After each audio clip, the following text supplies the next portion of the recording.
陀仔今日做簡易代數嘅各類題目嘅。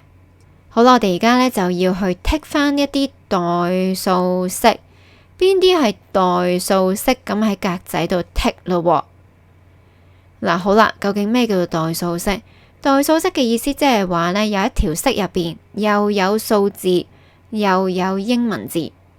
嗱，英文字呢啲啊 H 啊 K 呢啲潦草嚟啫嘛。E I 呢個 B 呢個 A J Y 嗱，呢啲啊，又有數字又有英文字，又有數字又有英文字。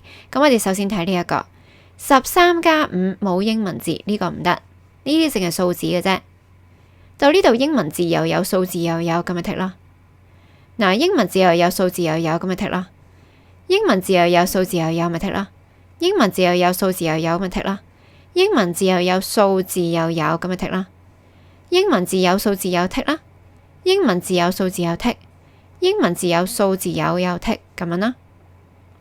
好啦，跟住就到呢一堆啦。嗱，呢度呢，英文字冇呢啲英文字啦，又有英文字有數字，咁咪剔啦。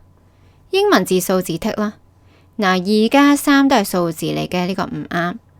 再嚟20-E，又有英文字有數字，咁咪剔啦。英文字數字剔啦。英文字數字剔啦。英文字數字又剔啦。英文字數字剔。英文字數字又剔啦。嗱，就係咁樣嘅啫。